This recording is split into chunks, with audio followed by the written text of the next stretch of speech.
الحمد لله رب العالمين الصلاة والسلام على رسول الأمين وعلى آله وصحبه أجمعين إن أريد إلا الإصلاح ما استطعت وما توفيقي إلا بالله عليه توكلت وإليه أنيب. قال الله تعالى في القرآن المجيد: أعوذ بالله من الشيطان الرجيم. الذين آتيناهم الكتاب يتلونه حق تلاوته أولئك يؤمنون به ومن يكفر به فأولئك هم الخاسرون. يا بني إسرائيل اذكروا نعمتي التي أنعمت عليكم وأني فضلتكم على العالمين. واتقوا يوما لا تجزي نفس عن نفس شيئا ولا يقبل منها عدل ولا تنفعها شفاعة ولا هم ينصرون.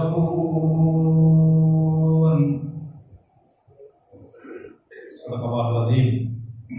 സൂറത്തുൽ ബഖറ 120 വരെയാണ് നമ്മൾ പഠിച്ചത്, മനസ്സിലാക്കിയത്. അതിൽ അല്ലാഹു തആല പറഞ്ഞത് വലൻ തർദാ അൻകൽ യഹൂദു വലൻ നസ്വാറ. വലൻ തർദാ തൃപ്തിപ്പെടുകയില്ല, അൻകൽ യഹൂദു വലൻ നസ്വാറ യഹൂദികളും നസ്രാക്കളും ഹത്താ തത്തബിഅ മില്ലതഹും അവരുടെ മില്ലത്ത് മാർഗം പിന്തുടരുന്നത് വരെ. ഖുൽ ഇന്ന ഹുദല്ലാഹി ഹുവൽ ഹുദാ. നിശ്ചയമായും ദൈവിക മാർഗദർശനം എന്താണ്? അല്ലാഹു അയച്ചു തന്ന സന്മാർഗമാകുന്നു.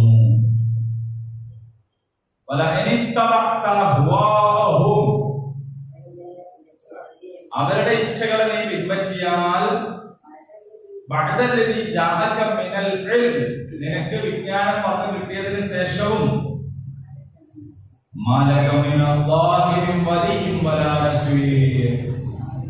പിന്നെ അല്ലാഹുവിൽ നിന്നുള്ള ഒരു രക്ഷയും സഹായവും നിനക്ക് ഉണ്ടാവുകയില്ല. ഇതിന്റെ വിശദാംശങ്ങളൊക്കെ നമ്മൾ പറയണ്ടായി. സാംസ്കാരികമായിട്ടും മറ്റുമൊക്കെ നമ്മൾ സൂക്ഷിക്കേണ്ടുന്ന കാര്യങ്ങളും ശീലങ്ങളിലും പെരുമാറ്റങ്ങളിലും ഒക്കെ അല്ലാഹു തആലയുടെ ദീൻ പിൻപറ്റേണ്ടുന്ന കാര്യങ്ങളും ഒക്കെ നമ്മൾ പറയട്ടെ. ഇനി അതിനെ തുടർന്ന് പറയാണ് അല്ലദീന, ഒരു കൂട്ടരെ കുറിച്ച് പറയാണ്. ഒരു കൂട്ടർ, അല്ലദീന ഒരു വിഭാഗം, ഒരു കൂട്ടർ. ആതൈനാഹുമുൽ കിതാബ്, നാം അവർക്ക് കിതാബ് നൽകി. യത്ലൂനഹു, അവരത് പാരായണം ചെയ്യുന്നു. ഹഖ്ഖ തിലാവതിഹി, എങ്ങനെയാണോ പാരായണം ചെയ്യേണ്ടത് അങ്ങനെ, എവിധം പാരായണം ചെയ്യണമോ അവിധം. ഉലൈക, അക്കൂട്ടർ. അറിയുന്നതൊക്കെ നിങ്ങൾ പറയണം കേട്ടോ, ആരാണ് ഓർമ്മയിൽ നിൽക്കുള്ളൂ. അറിയുന്നത് പറയാതിരിക്കരുത്.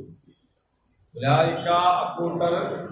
യുഅ്മിനൂന ബിഹി, അവരതിൽ വിശ്വസിക്കുന്നു. വമൻ യക്ഫുർ ബിഹി, ആരാണോ അതിനെ നിഷേധിക്കുന്നത്, ഫഉലൈക, അക്കൂട്ടർ ഹുമുൽ ഖാസിറൂൻ. ഖാസിറ എന്നാല് നഷ്ടപ്പെട്ടു, ഖാസിർ നഷ്ടപ്പെട്ടവൻ, അൽ ഖാസിറൂൻ നഷ്ടപ്പെടുന്നവർ എന്നാണ്. അപ്പോ അല്ലദീന ആതൈനാഹുമുൽ കിതാബ്, വേദം നൽകപ്പെട്ട ആളുകൾ. യത്ലൂനഹു, തലാ യത്ലു എന്ന് പറഞ്ഞാല് പാരായണം ചെയ്തു എന്നും അർത്ഥമുണ്ട്, ഇത്തിബാഴ് ചെയ്തു എന്നും അർത്ഥമുണ്ട്. അഥവാ പിന്തുടർന്നു, പിൻപറ്റി. പാരായണം തന്നെ ഒരു പിന്തുടരലാണ്. ആദ്യം കണ്ണുകൊണ്ട്, അല്ലെ, പിന്നെ നാവ് കൊണ്ട് ഒക്കെ ആ ഒരു ആയത്തുകളെ ഇങ്ങനെ പിന്തുടരുകയാണല്ലോ ചെയ്യുന്നത്. അതല്ലേ പാരായണം. പക്ഷെ അതിനെ നമ്മളെല്ലാം കൂടി ഒരു സാധാരണ ഒരു ഓതലാക്കി മാറ്റി എന്നുള്ളതാണ് അതിന്റെ ഒരു പ്രശ്നം. ഓത എന്ന് പറയുമ്പോ നമുക്ക് കുറച്ചും കൂടി ഒരു സാധുവായിട്ടാണ് തോന്നുന്നത്. ഓത യഥാർത്ഥത്തില് അത്ര സാധുവായിട്ടുള്ള ഒരു കർമ്മം അല്ല അത്. തലായത്തിലു പിന്നെ നമ്മളതിനൊന്നും കൂടി പാരായണം എന്നൊക്കെ പറഞ്ഞ് കൂടി മെച്ചപ്പെട്ടതാക്കാൻ ശ്രമിക്കുകയാണ് ചെയ്യുന്നത്.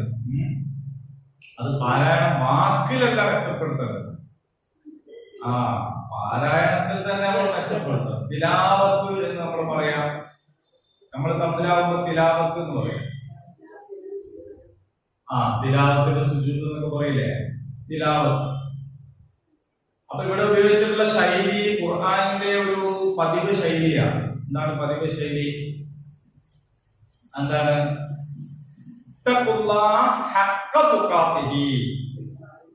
അല്ലെ, നിങ്ങൾ തഖ്വ കാണിക്കുക. എങ്ങനെയാണോ തഖ്വ കാണിക്കേണ്ടത് അങ്ങനെ.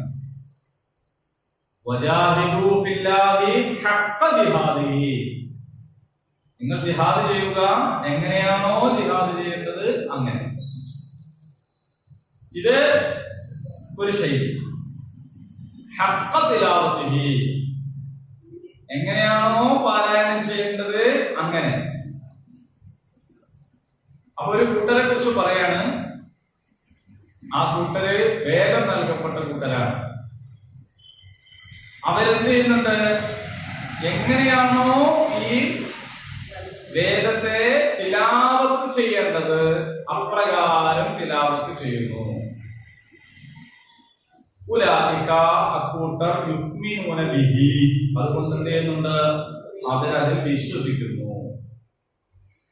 ഈ പറഞ്ഞത് നമ്മൾ ഇതുവരെ പറഞ്ഞുകൊണ്ടിരിക്കുന്നത് വേദക്കാരിൽ പെട്ട ആളുകളുടെ നിഷേധത്തെയും പരിഹാസത്തെയും ആക്ഷേപത്തെയും ഒക്കെ കുറിച്ചാണ്. അല്ലെ, അവര് ചോദിക്കുകയാണ്, എന്താണ് ഞങ്ങൾക്ക് ഇറക്കി കിട്ടാത്തത്? മുഹമ്മദിന് തന്നെ അറിഞ്ഞ ആയത്തെ ഞങ്ങൾക്ക് എന്താണ് ആയത്തൊന്നും കാണിച്ചു തരാത്തത്? ഞങ്ങളോട് എന്താ പഠിത്തം വർത്താനം പറയാത്തത് എന്നൊക്കെ ചോദിച്ചത്. അങ്ങനത്തെ ഒരു കൂട്ടരെ കുറിച്ച്. അതേപോലെ തന്നെ പിന്നെ നുബുവത്ത്, സല്ലല്ലാഹു അലൈഹി വസല്ലമക്ക് നുബുവത്ത് കൊടുത്തതിനെ മോശാക്കിയിട്ട് അതിനെ അംഗീകരിക്കാൻ കഴിയില്ല. വംശീയതയാണ് അതിന്റെ കാരണം. ഇസ്രായേലിൽപ്പെട്ട ആളല്ല എന്നുള്ളത് കൊണ്ട് അവരെ അംഗീകരിക്കാതെ പോയി. അങ്ങനത്തെ കൂട്ടരെ കുറിച്ച്. ഇവിടെ വേറൊരു കൂട്ടരെ കുറിച്ച് പറയാണ്. ആ കൂട്ടർ ആരാണ്? അവര് വേദം പാരായണം ചെയ്യുന്നു, വേദം പാരായണം ചെയ്യുന്നു, തിലാവത്ത് നടത്തുന്നു. ആ തിലാവത്ത് എങ്ങനെയാണോ തിലാവത്ത് നടത്തേണ്ടത് അങ്ങനെ നടത്തുന്നു.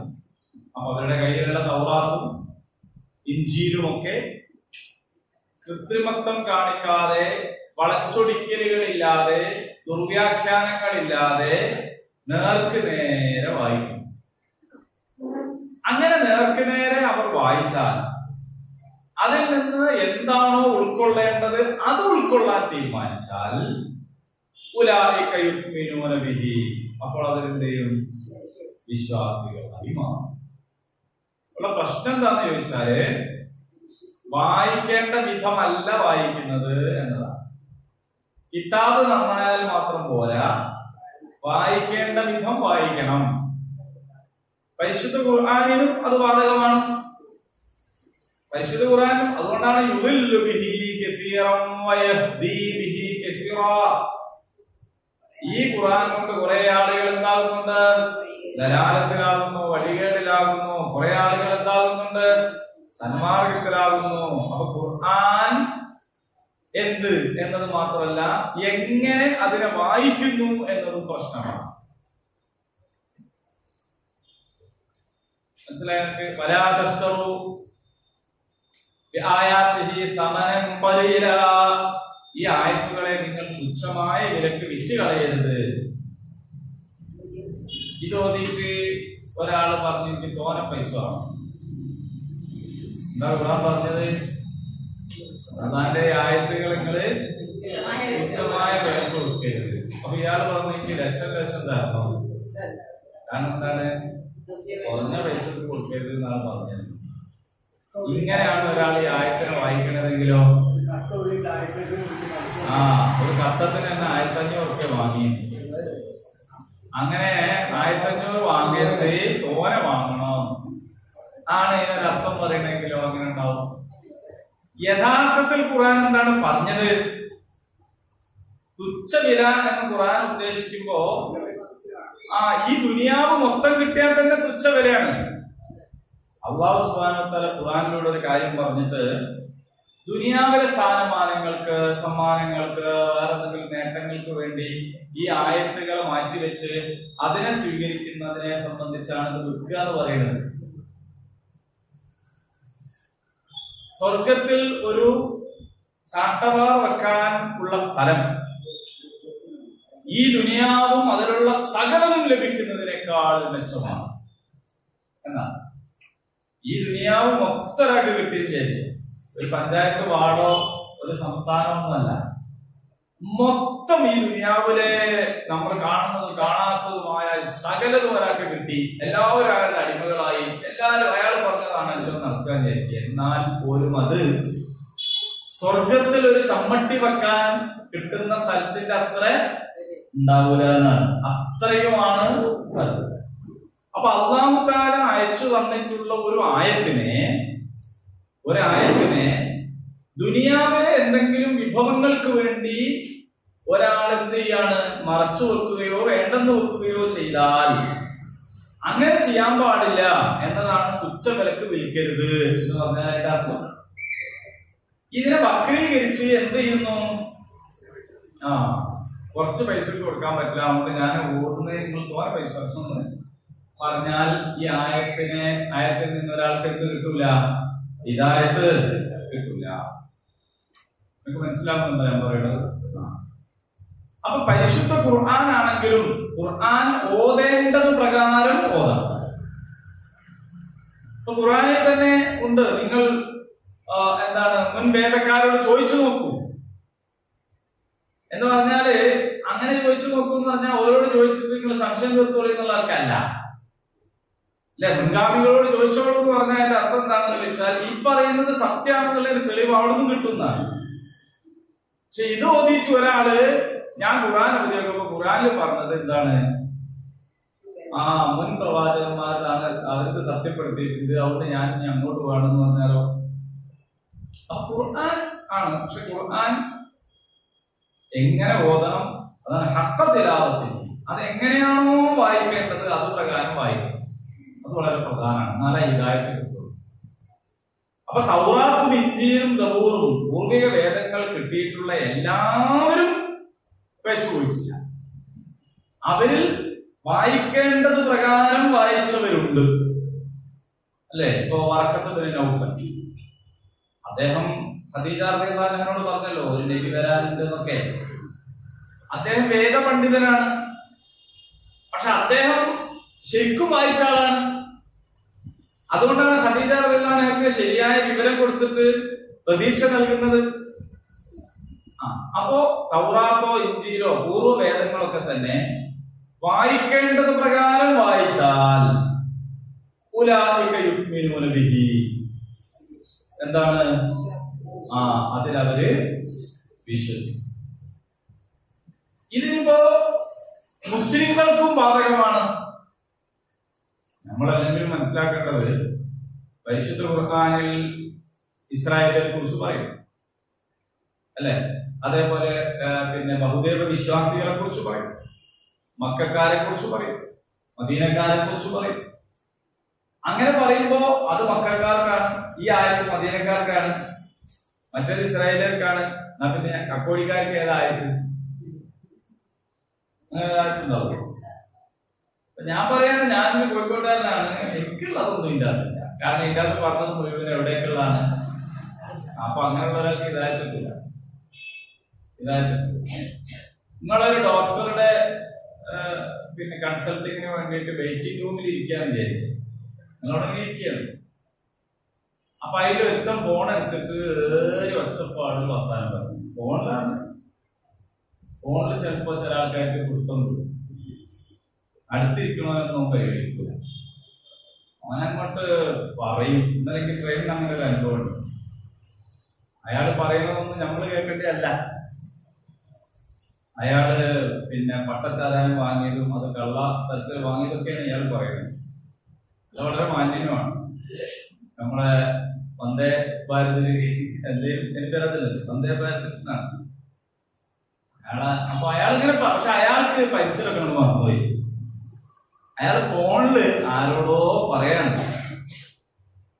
ഇങ്ങനെ കൺസൾട്ടിംഗ് റൂമിൽ ഇരുന്ന ഒരാളിങ്ങനെ ഒച്ചത്തില് വർത്താനം പറഞ്ഞ് അവിടെ മൊത്തം ശല്യമായപ്പോ അറ്റൻഡർ വന്നിട്ട് അയാളോട് പറഞ്ഞു, ഹലോ, ഇങ്ങനെ ശബ്ദം ഉണ്ടാക്കരുത് എന്ന് പറഞ്ഞു. അപ്പൊ അയാള് ഫോൺ കട്ടാക്കി. അപ്പൊ വേറൊരാൾ ഫോൺ എടുത്തിട്ട് അതേപോലെ പറഞ്ഞു. അപ്പൊ അറ്റൻഡർ വന്നിട്ട് എന്താ ചോദിക്കുക, അല്ല നിങ്ങൾ ഈ പറഞ്ഞു കേട്ടില്ലേ? അപ്പൊ അയാൾ പോലെ എന്നോട് പറഞ്ഞില്ല. മനസ്സിലായോ? എന്നോട് പറഞ്ഞില്ലാലോ. അതിങ്ങനെ അയാളോടല്ലോ പറഞ്ഞ്.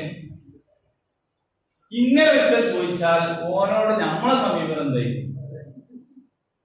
നമ്മളതിനെ പറ്റി പറയുന്നത് ലേശം ബുദ്ധി ഉണ്ടായിരുന്നെങ്കിൽ മന്ദബുദ്ധി എന്നെങ്കിലും വിളിക്കായിരുന്നു. കാരണം ഇത് ഓരോരുത്തരോടും പറയണോ? വേണ്ട. ചോറ് വന്നിടണോ നോക്കാൻ എല്ലോ പറ്റും ഞെക്കി നോക്കണം. ആണോ? എന്നാ പിന്നെ ചോറ് തിന്നാൻ ബാക്കി ഉണ്ടാവും. അതിന്റെ അകത്തൊന്നും നെറ്റിയാ തീരും, മൊത്തം വന്നിടുന്നു അല്ലേ? അപ്പോ ഉത്ബോധനങ്ങളും അങ്ങനെ തന്നെയാണ്. നിങ്ങളോട് തന്നെ നേരിട്ട് വന്ന് കക്കോടിക്കാരെ കുറിച്ച് പറയണ്ട. ഇസ്രായേൽ സമൂഹത്തെ കുറിച്ച് പറഞ്ഞാലും മതി, മദീനക്കാരോട് പറഞ്ഞാലും മതി, യൂതന്മാരോട് പറഞ്ഞാലും മതി. അള്ളാഹുവിനെ നിങ്ങൾ സൂക്ഷിക്കണം എന്ന് ഇസ്രായേൽ സമൂഹത്തോട് പറഞ്ഞാൽ അത് ഖുർആൻ ഉദ്ധരിക്കുന്നുണ്ടെങ്കിൽ അത് നമുക്കും ബാധകമാണ്. അപ്പൊ ഖുർആനിൽ വരുന്ന കൽപ്പനകൾക്കൊക്കെ ഒരു പശ്ചാത്തലം ഉണ്ടാവും. അത് ഏതെങ്കിലും ഒരു വിഭാഗത്തോടോ അവരുടെ ചോദ്യത്തിന് ഉത്തരമായിട്ടോ ഒക്കെ പറഞ്ഞതായിരിക്കും. പക്ഷെ ആ പറഞ്ഞതെല്ലാം നമുക്കും ബാധകമാണ്. ഇതാണ് വക്കീലന്മാരുണ്ടെങ്കിൽ വേഗം തിരിയും. കാരണം എന്താണ്? കോടതി വിധികൾ അടുത്ത കേസിന്റെ റെഫറൻസ് ആണ്. മനസ്സിലായത്? ഇന്ന കോടതി ഇന്നത് വിധിച്ചിരുന്നു എന്ന് പറഞ്ഞാല് അത്. അപ്പോ ഇവിടെ വേദക്കാർക്ക് ബാധകമായത് മുസ്ലിംകൾക്കും എന്താണ്? ബാധകമാണ്. നിങ്ങളുടെ പാരായണം എങ്ങനെ ആയിരിക്കണം? യഥാവിധി എങ്ങനെ പാരായണം ചെയ്യണമോ അങ്ങനെയാണ് നിങ്ങൾ പാരായണം ചെയ്യേണ്ടത്. അങ്ങനെ നിങ്ങൾ പാരായണം ചെയ്താൽ വിശ്വാസികളായി മാറും. ഇതിൽ നിന്ന് ഇത് പറഞ്ഞത് തിലാവത്തുൽ ഖുർആൻ, ഇത് ഇത്തിബാഅ് ചെയ്യുന്നതിനെ കുറിച്ചാണ്. പക്ഷെ അതോടൊപ്പം ഇത് പാരായണത്തിനും ബാധകമാണ് എന്ന് പറഞ്ഞു. അതായത് പരിശുദ്ധ ഖുർആൻ നമുക്ക് തോന്നിയായി വായിച്ചാൽ പോരാ. അത് നമ്മൾ എപ്പോഴും ക്ലാസ്സിൽ നിങ്ങളോട് പറയുന്നതാണ്. നമുക്ക് കയ്യിൽ ഖുർആൻ കിട്ടി നമ്മളങ്ങനെ ഒരു മുസായബ് ഇങ്ങനെ ഓതിയാ പോരാ. ഖുൽഹുവല്ലാഹു എന്ന് പറഞ്ഞിട്ട് മുസായബ് തുറന്ന് ഓതിയാ പോരാ. അത് മുസ്ഹഫാണ് അല്ലേ? അത് ഖുൽ ഹുവല്ലാഹു അഹദാണ്, ഖുൽഹുവല്ലാഹു അല്ല. അപ്പോ പരിശുദ്ധ ഖുർആൻ പ്രത്യേകിച്ചും റസൂലുള്ളാഹി സ്വല്ലല്ലാഹു അലൈഹി വസല്ലമക്ക് എങ്ങനെയാ കിട്ടിയത്? വഹി മുഖേന വാമൊഴിയായിട്ടാണ് കിട്ടിയത്. ജിബ്രീൽ അലൈഹിസ്സലാം നബിക്ക് ഒരു കടലാസ് കൊണ്ട് കൊടുത്തതല്ല. റസൂൽ ഏതാ ഒരു ബുക്ക് ഇത് അല്ലെങ്കിൽ കോപ്പി എടുത്ത് കൊടുത്താലും പറഞ്ഞല്ല, ഓതി കൊടുത്തതാണ്, വായിച്ചു കൊടുത്തതാണ്, തിലാവത്ത് നടത്തി കൊടുത്തതാണ്. അപ്പൊ നബി സല്ലല്ലാഹു അലൈഹി വസല്ലം സഹാബികൾക്ക് കൊടുത്തതും അങ്ങനെ തന്നെയാണ്. പാരായണം ചെയ്തു കൊടുക്കുക. നിർത്തേണ്ടടുത്ത് നിർത്തി, നിർത്തേണ്ടടുത്ത് നിർത്തി, മണിക്കേണ്ടടുത്ത് മണിച്ച് യഥാർത്ഥ തിലാവത്ത് എങ്ങനെയാണോ അങ്ങനെയാണ് കൊടുത്തത്. സഹാബിമാർ അത് കൈമാറിയത് എങ്ങനെയാണ്, അവരവര് പിന്നെ കൈമാറിയത് എങ്ങനെയാണ്, നമ്മളെത്തേക്ക് എത്തുന്നതും അങ്ങനെയാണ്. അവിടെ അതേ സമയത്ത് ഇതിങ്ങനെ നോക്കിയാൽ ഇതിനകത്ത് എവിടെയാപ്പത് എന്താപ്പത് നിർത്തേണ്ടത് അല്ലെ? അപ്പോ പാരായണം നിയമപരമായിരിക്കണം, ഹക്കായ രീതിയിലായിരിക്കണം. എനിക്കതിന്റെ ആശയം മാത്രം കിട്ടിയാൽ മതി, ബാക്കി ഒന്നും ഇവിടെ വിഷയമല്ല എന്ന് വെക്കരുത്. ഖുർആൻ എന്ന് പറയുന്നത് പാട്ടല്ല. ഖുർആൻ എന്ന് പറയുന്നത് എന്തല്ല, വാക്കുകൾ വർത്തമാനങ്ങളുമല്ല. അതിനിടയിലുള്ള ഒരു പ്രത്യേക രീതിയാണ് അതിനുള്ളത് അല്ലെ? ഖുർആനിന് ഒരു പ്രത്യേക ഈണമുണ്ട്. ആ ഈണത്തിൽ വൈവിധ്യങ്ങളാവാം, അനുവദിക്കപ്പെട്ട നിയമങ്ങളൊക്കെ പാലിച്ചുകൊണ്ട്. അതുകൊണ്ടാണ് വ്യത്യസ്ത കാര്യങ്ങൾ വ്യത്യസ്തമായ രീതിയിൽ പാരായണം ചെയ്യുന്നത്. നമുക്ക് യൂട്യൂബിലൊക്കെ ധാരാളം കിട്ടും. ഇമാമിങ്ങൾ തന്നെ ശുറൈബ് പോലെയല്ല സുദൈസ് ഓതുന്നത് അല്ലെ? വ്യത്യാസമുണ്ട്. പക്ഷെ ആ വ്യത്യാസങ്ങളൊന്നും അടിസ്ഥാന നിയമം ലംഘിച്ചുകൊണ്ടുള്ള വ്യത്യാസമല്ല. അടിസ്ഥാന പാരായണ നിയമം ആരും ലംഘിക്കില്ല, അതൊന്നും തന്നെ. എന്നാൽ ശൈലികളിൽ ഭംഗി കൂട്ടി ഓടാൻ കഴിയുന്ന കഴിവുള്ള ആൾക്കാർക്ക് അതിനനുസരിച്ച് പാരായണം. അപ്പൊ അതും കൂടി ഇവിടെ അർത്ഥാക്കുന്നു. അങ്ങനെയാണെങ്കിൽ അതിന്റെ ഒരു ഗൗരവം കൂടി നമ്മൾ മനസ്സിലാക്കണം. അപ്പോൾ അള്ളാഹുവിൽ നിന്ന് വേദം കിട്ടിയിട്ടുള്ള ആളുകൾ, അവരിൽ ആരുണ്ട്? യഥാവിധി എങ്ങനെ പാരായണം ചെയ്യണമോ അങ്ങനെ പാരായണം ചെയ്യുന്നവരുണ്ട്. അവരതിൽ ആത്മാർത്ഥമായി വിശ്വസിക്കുന്നവരാണ്. അത് കേവല പാരായണം മാത്രമല്ല, ഞാൻ നേരത്തെ പറഞ്ഞു തലായത്തു എന്ന് പറഞ്ഞാൽ ഇത്തിബാഴ് എന്നൊരർത്ഥം കൂടിയുണ്ട്. അഥവാ അതിനെ പിൻപറ്റുന്നു, പിന്തുടരുന്നു. പാരായണം ചെയ്ത് അവസാനിപ്പിക്കാനുള്ളതല്ല അത് ഇത്തിബാഴ് ചെയ്യാനുള്ളതാണ് എന്നാണ്. ഒരാള് വുളൂ ചെയ്തു വന്ന് ഖിബ്ലക്ക് അഭിമുഖമായി ഇരുന്ന് അലസമായി ചാരിയിരിക്കാതെ നല്ല വിനയത്തോടെ ഇരുന്നിട്ടാണ് എന്ത് ചെയ്യേണ്ടത്? ഖുർആൻ ഓതേണ്ടത്. ഒരാൾക്ക് ഊരവേദനയോ മറ്റു അസുഖങ്ങളോ ഉണ്ടെങ്കിൽ അയാൾ ചാരിക്കൂടാ എന്നില്ല. അത് അയാൾക്കുള്ള ഒരു ഇളവാണ്. ആരോഗ്യമുള്ള ആളുകൾ ചാരി ഇരുന്നല്ല ഓതേണ്ടത്, നേരെ ഇരുന്നാണ് ഓതേണ്ടത്. നമ്മളൊരു ബഹുമാനപ്പെട്ട ഒരാളെ കാണാൻ പോയാൽ നമ്മളവിടെ കസാര എടുത്തിട്ട് ഇങ്ങനെ ചാരി ഇരിക്കോ? ഒരു ഓഫീസറെ മുമ്പ് പോയാൽ നമ്മളിങ്ങനെ ചാരി ഇങ്ങനെ ഇരിക്കോ? ഇല്ല. നമ്മളവിടെ എന്ത് ചെയ്യും? ഒന്ന് മുന്നോട്ടാണ് പണിയിരിക്കും അല്ലെ? കുറച്ചും കൂടി ബേജാറുള്ള ആളൊക്കെ നമ്മൾ സീറ്റിൽ എങ്ങനെ ഇരിക്കുക? ഒറ്റ ചന്തിമനെ മുഴുവൻ ഇരിക്കൂല, നമ്മള് അമർന്നിരിക്കൂല.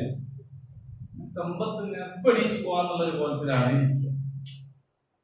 അത് മുമ്പിലിരിക്കുന്ന ആളെ നമ്മൾ എങ്ങനെ കാണുന്നു എന്നതിനനുസരിച്ച് അല്ലാഹുവിന്റെ കലാമായ ഖുർആൻ പാരായണം ചെയ്യുമ്പോൾ അലസതയോടുകൂടി ചാരിയിരിക്കരുത്, നേരെ ഇരിക്കരുത്. ഇത് തന്നെയാണ് ഖുതുബത്തുള്ള നിയമം. ആദ്യം തന്നെ വന്നിട്ട് തൂണിപ്പോ ഇല്ലാണ്ടാണ് പള്ളി അധികം ഉണ്ടാക്കുന്നത്. അതിന്റെ ബീഫ് വേറെ നടുക്ക് തൂണില്ലാത്ത പുറത്ത്. അപ്പൊ നോക്കുമ്പോ പള്ളിയിൽ മനുഷ്യന്മാര് മൊത്തം ചുമരുന്ന ചായ, കാരണം തൂണില്ലല്ലോ. അപ്പൊ പള്ളിയിൽ ചെന്ന് നോക്കി ആദ്യം തന്നെ റാനൈര്യമായി. അങ്ങനെ ഏതോ ഒരാൾക്ക് നേരെ ഇരുന്നാ വീണു, ചാരിയിരുന്നേ പറ്റൂ. അത് അയാളുടെ ശാരീരിക രോഗമാണ്, പ്രശ്നമാണ്. അയാൾക്ക് ഇളവുണ്ട് കേട്ടോ, അയാൾക്ക് എല്ലാത്തിനും ഇളവുണ്ട്, എല്ലാത്തിനും ഇളവുണ്ട് രോഗം മൂലം. അല്ലാത്ത ആളുകൾ ഇരിക്കേണ്ടത് ഖുതുബ കേൾക്കാനിരിക്കുകയാണെങ്കിലും പരിശുദ്ധ ഖുർആൻ പാരായണം ചെയ്യാനിരിക്കുകയാണെങ്കിലും മാത്രമല്ല, ഭക്ഷണം കഴിക്കാനിരിക്കുമ്പോൾ റസൂൽ പഠിപ്പിച്ച അതാവ് ചാരി ഇരുന്നിട്ട് തിന്നരുത്. ചാരി ഇരുന്ന് തിന്നാലേ അത് തനിക്ക് കേടാണ്. ചാരി ഇരുന്നിട്ട് കുടിക്കാൻ പാടില്ല.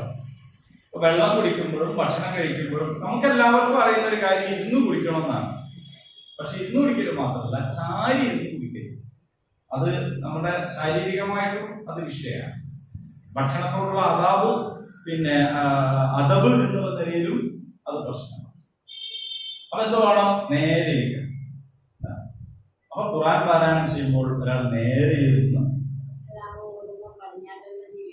അല്ല കിബിലക്ക് അഭിമുഖമായി ഏത് സൽക്കർമ്മം ചെയ്യുന്നു കിബിലക്ക് അഭിമുഖമായി ഇരിക്കൽ സുന്നത്താണ്. ഓട്ടോമാറ്റിക് ആയിട്ട് ഒന്നും ആവില്ല. പള്ളിയിൽ ഓട്ടോമാറ്റിക് ആയിട്ട് ആവില്ല. നമ്മൾ വിചാരിച്ചാലേ ആവുള്ളൂ. ചുമരുമേല് കിഴക്കോട്ട് തിരിഞ്ഞ് ഇരിക്കാത്തവരെ ഉണ്ടാവുള്ളൂ. പക്ഷെ തെക്കോട്ട് തിരിഞ്ഞിരിക്കുന്നവരും വടക്കോട്ട് തിരിഞ്ഞിരിക്കുന്നവരും സാർവത്രികമാണ്.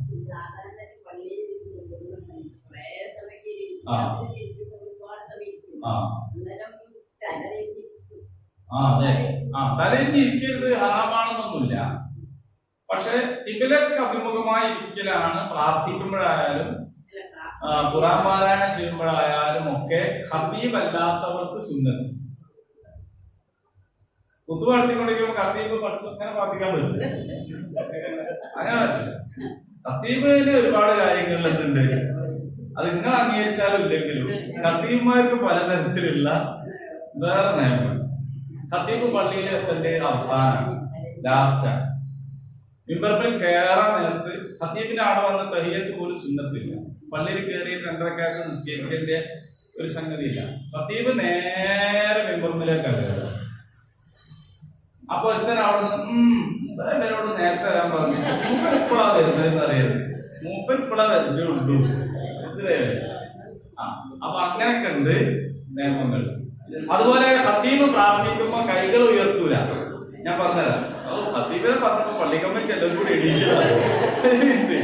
അതായത് ഖതീബ് പ്രാർത്ഥിക്കുമ്പോ കൈകൾ ഉയർത്തണ്ട. ഖതീബ് പ്രാർത്ഥിക്കുമ്പോ കൈകൾ ഉയർത്തണ്ട. അപ്പൊ പൊതുവേ ഖതീബ് ഇങ്ങനെ കൈവച്ച് പ്രാർത്ഥിക്കുമ്പോ മുമ്പ് കൈ വെച്ചില്ല, ഞാൻ വിചാരിക്കല്ലേ. ഖതീബിന് പറഞ്ഞ കാര്യമാണ്.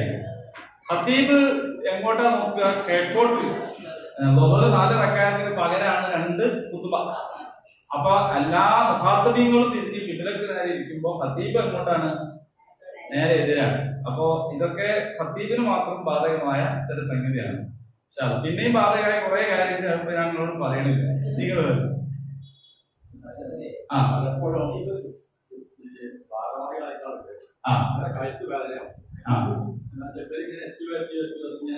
നോക്കിക്കൊണ്ടിരിക്കും. അതിന്റെ കാര്യം അത് ശരിയാ പറഞ്ഞത്. ഭാരവാഹികളുടെ കഴുത്ത് 2 സമയത്ത് വേദനയാവും. ഒന്ന് ഖതീബ് എത്തിയോ എന്ന് തിരിഞ്ഞു നോക്കിയിട്ട്, മറ്റൊന്ന് ഖുതുബ കേൾക്കുമ്പോൾ വയ്യോട്ട് ഇവരൊക്കെ നന്നാകുന്നുണ്ടോ എന്ന് നോക്കി. കാരണം പള്ളി ബാക്കിയെല്ലാവരും നന്നാകുന്നുണ്ടോ എന്ന് നോക്കിയിട്ട് വേദന. ഇത് 2 നിലക്ക് വേദനയാവും. ഇതിന് ഈ 2 നിലക്ക് വേദന ആകുന്നതിന് കുഴപ്പമൊന്നുമില്ല. കാരണം എന്താന്ന് വെച്ചാൽ ഖതീബ് ആ നേരത്തിന് വരികയാണ് വേണ്ടത്. പിന്നെ അതിൽ നമുക്കുള്ള ചെറിയൊരു വസ്വാസം ഉണ്ട്. ആ ഒരു നോബം കൂടി തിരിച്ചു വെച്ചാൽ പ്രശ്നം തീരും. ആ പ്രശ്നം എന്താന്ന് ചോദിച്ചാൽ, നമ്മൾ 12:45 ഖുതുബയുടെ ടൈം നിശ്ചയിച്ചത്. അപ്പൊ നമ്മൾ വിചാരിക്കുക 46 ആയിപ്പോയി, എന്തോ സംഭവിക്കുന്ന. ദീനുൽ ഇസ്ലാമിൽ ഒന്നും സംഭവിക്കില്ല എന്ന് വിചാരിച്ച ഖതീബ് നേരം തിരിച്ചല്ല ഞാൻ ഈ പറഞ്ഞതിന്റെ അർത്ഥം. ഒരു ഖതീബ് 45 കഴിഞ്ഞ് 50 നിൽക്കുക. അതുകൊണ്ട് ആ നിശ്ചയിക്കപ്പെട്ട ഖുതുബക്ക് ഒന്നും സംഭവിക്കില്ല. അത് ഖുതുബക്ക് മാത്രമല്ല, അത് നിസ്കാരം വിചാരിക്കുക. അനാവശ്യമായിട്ട് ദീർഘിപ്പിക്കാനോ നിശ്ചയിച്ച സമയം രക്ഷിക്കാനോ ഒന്നും പാടില്ല. പക്ഷെ ഇമാമിന് വേണ്ടി അതാണ് പറഞ്ഞത്. അവിടെയും എന്തുണ്ട് സംഗതികൾ.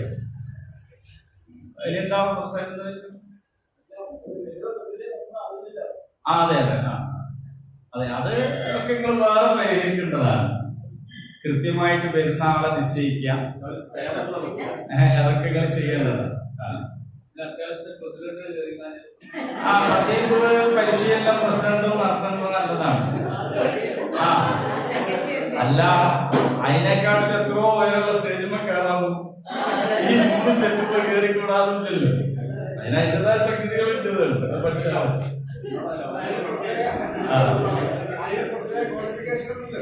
പ്രത്യേക ക്വാളിഫിക്കേഷൻ എന്ന് പറഞ്ഞാല് അത് നടത്താൻ അറിയണം. അതാണ്, അത് നടത്താൻ അറിയാമേ ഉള്ളൂ. ഇപ്പൊ അറിയാലോ, നിസ്കരിക്കാൻ അറിയുന്ന ആൾക്കൊക്കെ ഇത് പറയേണ്ടതാണ്. ഓക്കെ, അത് ഖുർആൻ പറഞ്ഞതാ. അത് വളരെ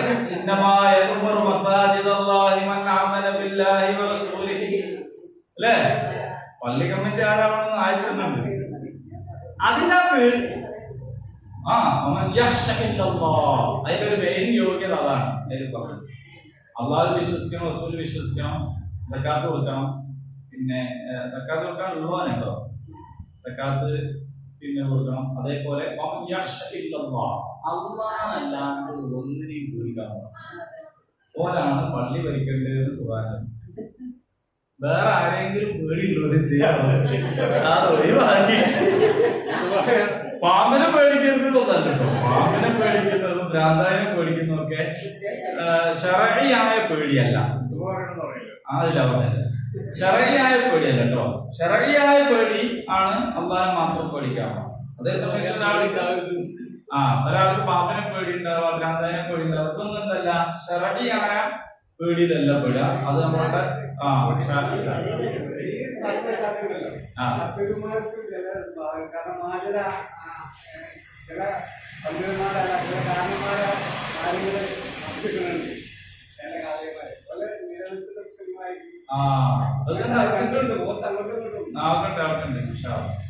ഏതായാലും ഇവിടെ ഇപ്പൊ എല്ലാവരും കത്തിമാരല്ലാത്തത് ഞാൻ അതിനെ കുറിച്ച് പറയുള്ളൂ.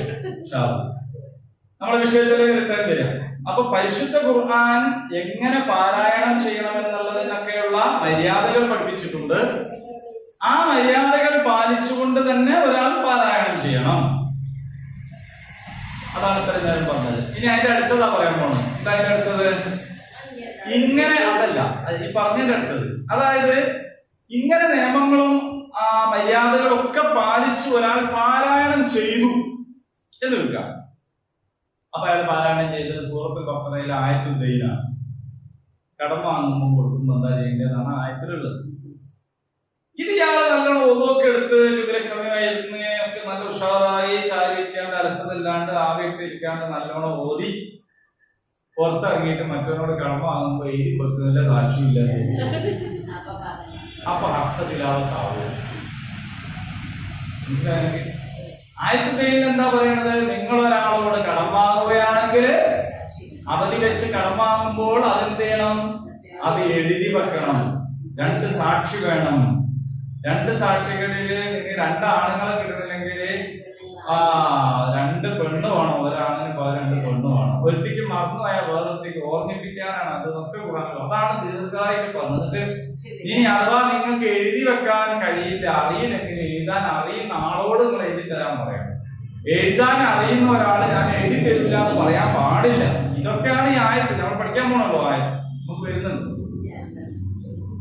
ഇത്ര വിശദമായിട്ട് അല്ലാഹു തആല ഖുർആനിൽ നിസ്കാരത്തെ പറ്റി പറഞ്ഞില്ല. നിങ്ങൾ നിസ്കരിക്കാന്ന് പറഞ്ഞു, ബാക്കി റസൂൽ പഠിപ്പിച്ചൊന്നും അവ്യക്തതൊന്നും ആയിട്ടില്ല. റസൂൽ പഠിപ്പിച്ചൊന്നുമില്ല. പക്ഷേ ഖുർആൻ ആയത്തുകൾ തന്നെ ഉപയോഗിച്ച് നിൽക്കാൻ കഴിവുള്ളവർ നിൽക്കുക, തക്ബീറത്തിൽ ഉണ്ടാവുക, നിയ്യത്ത് ഉണ്ടാവണം, പിന്നെ ഫാത്തിഹ, ഇങ്ങനെ ഖുർആൻ പറഞ്ഞില്ലല്ലോ. പക്ഷെ കടം വാങ്ങുകയും കൊടുക്കുകയും ചെയ്യുന്നതിനെ കുറിച്ച് വ്യക്തമായി പറഞ്ഞു തന്നിരിക്കുകയാണ്. ഇത് ഇങ്ങനെ നല്ല പുണ്യം കിട്ടുന്ന രീതിയിലൊക്കെ നല്ല ഉഷാറായിട്ട് ഓതിയ ഒരാള് ആ ഓത് കഴിഞ്ഞ് ഖുർആനാണ് മടക്കി വെച്ചിട്ട് മറ്റവനോട് 10,000 25,000 വാങ്ങുമ്പോ എഴുതിയും വെക്കുന്നില്ല, സാക്ഷിയില്ല, അവരും പറയുന്നില്ല എങ്കിൽ അയാളുടെ തിലാവത്ത് എന്താവൂല? ഹക്കായ തിലാവത്താവൂല. അപ്പൊ ഹക്കായ തിലാവത്താകണമെങ്കിൽ തജ്വീദ് നിയമം പാലിക്കലും ഓതുമ്പോഴുള്ള അതുകൾ പാലിക്കലും അതോടൊപ്പം ആ ഖുർആനിൽ എന്താണോ പറഞ്ഞത് ആ പറഞ്ഞത് പിൻപറ്റുകയും ചെയ്യുക എന്നതാണ്. ഞാനൊരു ഉദാഹരണം പറഞ്ഞതാണ്. നിങ്ങൾ വേറെ ആരുടെ വീട്ടിലേക്ക് പോകുമ്പോൾ അനുവാദം ചോദിക്കാതെ പോകരുത് എന്ന് ഖുർആനിലുണ്ട്. അത് ഓതിയ ഒരാള് വേറെ പുരയിലേക്ക് മാനങ്ങൾ കയറാൻ പാടില്ല. നമ്മൾ പോലെയാണ് നമുക്ക് കാര്യമില്ല. മാതാപിതാക്കളുടെ മുറിയിലേക്ക് പോലും കയറുമ്പോൾ എന്ത് ചെയ്യണം? അനുവാദം ചോദിക്കണം എന്നാണ്. അപ്പൊ പിന്നെ അടുത്ത എന്റെ ഫലമായാണ് നമ്മൾ ചെറുപ്പത്തിലെ ഓടി കളിച്ചാൽ കാര്യമില്ല.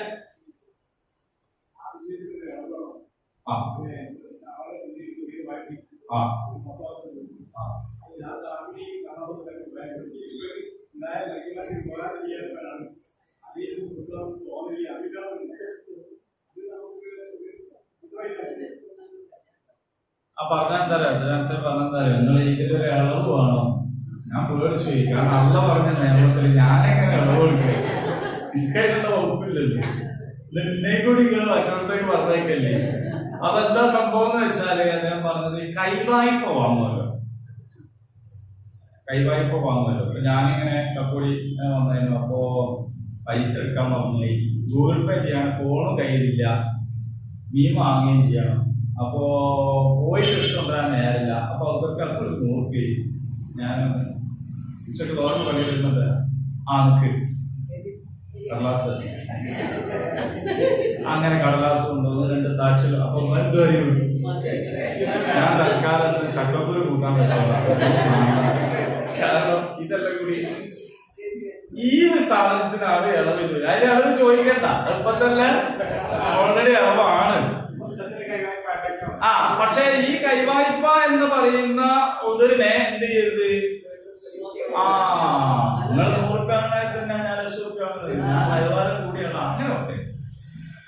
ഇനി അഥവാ അങ്ങനെ വെക്കാതെ ഒരാളെ ഇതൊന്നും ചെയ്യാതെ കൊടുത്തു തീരുക, പിന്നെ അയാൾക്ക് തിരിച്ച് വാദിക്കാൻ അവകാശമില്ല. ശ്രദ്ധിച്ച് കേട്ടിട്ടില്ലെങ്കിൽ നാളെ അവിടെ അടി നടക്കും. അതായത് ഏരിയക്കാർക്ക് ചോദിക്കാൻ അവകാശമില്ല എന്ന് ഇയാൾ പറഞ്ഞൊന്നും പറഞ്ഞിട്ടുണ്ടാക്കരുത്. ഞാൻ പറഞ്ഞത് കോടതിയുടെ മുമ്പാകെ ചെന്നിട്ട് എനിക്ക് ഇയാൾ 1,00,000 രൂപ തരാനുണ്ട്, 15-ാം തീയതി തരേണ്ടതാണ്, തന്നിട്ടില്ല എന്ന് പറഞ്ഞാൽ ഇസ്ലാമിക കോടതിയാണെങ്കിൽ പോലും ചോദിക്കും എന്താണ് തെളിവ്. അത് തെളിവൊന്നുമില്ല, ഞാൻ വിശ്വസിച്ച് കൊടുത്താണെന്ന് പറഞ്ഞാൽ ഞങ്ങൾ വിശ്വസിച്ച് വാങ്ങിക്കോളിന്നല്ലാതെ അത് ഇസ്ലാമിക കോടതിയാണെങ്കിൽ പോലും എന്തില്ല, തിരിച്ചു കൊടുക്കും. തെളിവ്. അപ്പൊ തെളിവ് എന്താണ്? സാക്ഷി. ഇത് പാലിക്കാത്തത് കൊണ്ട് തകർന്നു പോയ കുടുംബ ബന്ധങ്ങളുണ്ട്, പാർട്ട്ണർഷിപ്പ് ഉണ്ട്, ഒക്കെ ഉണ്ട്. ഇത് അല്ലാഹ് കൊടുത്ത നിയമമാണ്. പക്ഷെ ഈ നിയമം നമ്മൾ പാലിക്കാൻ നേരത്തെ നമുക്കൊരു മടി, ഒരു കുറവ്. ഏതൊക്കെ എങ്ങനെയാണ് നമ്മൾ ഇത്രയും കാലം ചെറുപ്പം മുതൽ അറിയുന്ന ഒരാളായിട്ട് മൂപ്പര് 10 രൂപ വെച്ചു ഞാൻ ഇങ്ങനെ എന്ന് വിചാരിച്ചിട്ട് മാറ്റി നിർത്തും. ഇയാൾ പലരോട് ഇടപാട് നടത്തുന്ന ആളായിരിക്കും. പലരോട് ഇടപാട്, ഒരാളോട് മാത്രമല്ലല്ലോ ഒരാൾ ഇടപാട് നടത്തുക. അപ്പൊ സത്യത്തിൽ തന്നെ ഇയാൾ ചിലപ്പോൾ മറന്നു വെച്ചിട്ടുണ്ടാവും. ഇയാൾ വിചാരിച്ചിട്ടുണ്ടാവും കൊടുത്തു, ഇയാൾ കൊടുത്തിട്ടും ഉണ്ടാവും, വേറെ ആൾക്കായിട്ട് കൊടുത്തു. അപ്പൊ ഇയാളുടെ ധാരണ കൊടുത്തു എന്നാണ്. മറ്റേ ആൾക്ക് പക്ഷെ ആ ധാരണ ഉണ്ടാവില്ലല്ലോ, അയാൾക്ക് കിട്ടിയിട്ടില്ലല്ലോ. പിന്നെന്തൊക്കെ എന്ത് സുഖം തന്നെ. ഇയാൾ സലാം പറഞ്ഞു തന്നെ അത് ഓർമ്മക്കാരാണ്. എന്നിട്ട് ഇയാൾക്ക് ഓർമ്മയില്ലല്ലോ. പിന്നെ രണ്ടാമത് വരുമ്പോ പിന്നെ ഞാൻ പിന്നെ എന്താ വെച്ചാല് അന്ന് നമ്മളുടെ ആ ഒരു ഇടപാട് ഉണ്ടായിരുന്നല്ലോ. ഏതിടപാട് അല്ല, ഞാൻ റെയിൽവേന്റെ ആവശ്യങ്ങൾ അത്യാവശ്യം ചോദിച്ചപ്പോ തന്നെ അതിനെന്താ അത് തന്നില്ലേ? അത് ഞാൻ തന്നില്ല. ശരി, തമാശ ആക്കുക. അത് തമാശല്ല, കാര്യത്തിൽ എനിക്ക് തന്നില്ലല്ലോ. ശരി, നിങ്ങൾ 1 പ്രാവശ്യം നിങ്ങൾ വാങ്ങിയ 2 പ്രാവശ്യം തിരിച്ചു തരല്ലോ. പിന്നെ ചോദിക്ക എന്ത് സ്വഭാവം നിങ്ങൾ? എനിക്ക് വാങ്ങിയിട്ട് തരാത്തതും പോലെ എന്റെ സ്വഭാവത്തിന് ദോഷം പറയുന്നത്. എന്റെ വാപ്പ ഇങ്ങനെ തന്നെ അല്ലേ തുടങ്ങിയോ? പിന്നെ അത് തീർക്കാനും ആലോചിച്ചൊന്നും മതിയാവില്ല. ആകെ പ്രശ്നം. സത്യത്തിൽ ഇവര് രണ്ടാളുടെ ഒരു ധാരണ പുറത്ത് അത് വെക്കാൻ പറയുന്നത്. ഒരാൾ തന്നു എന്നുള്ളതാ, കൊടുത്തു എന്നുള്ള ധാരണ, മറ്റാൾ കിട്ടിയില്ല. ഇനി തിരിച്ചു വരാം, ഇയാൾക്ക് ചിലപ്പോ കിട്ടിയ ഓർമ്മയിലായിട്ട് വയ്ക്കാം. ഇങ്ങനെ സംഭവിക്കും. ഇങ്ങനെയൊക്കെ തെറ്റിപ്പോയ കുടുംബങ്ങൾ, അടികളിൽ നിന്നുണ്ടായി പോയത്, അമ്മസുണ്ടായത്, ഏട്ടനുണ്ടായതൊക്കെ ഉണ്ട് നിലവിൽ. ഇതിനൊന്നും നിൽക്കണ്ട, ആദ്യം തന്നെ എഴുതുക. ഇത്ര അവധിക്ക് തരും 2 സാക്ഷി. ആ സാധനം തിരിച്ചു വരുമ്പോ ഒന്നെങ്കിൽ കിട്ടി ബോധിച്ചു അടിയിൽ എഴുതിയിട്ട് ഒരു കോപ്പി ഒന്നും കൊടുത്തേക്കുക. ഇല്ലെങ്കിൽ 2 ആളും എന്ത് ചെയ്യാം, കരാർ അവസാനം. പ്രശ്നമല്ല, തീർന്നില്ല. ഒരാൾക്ക് മറന്നു.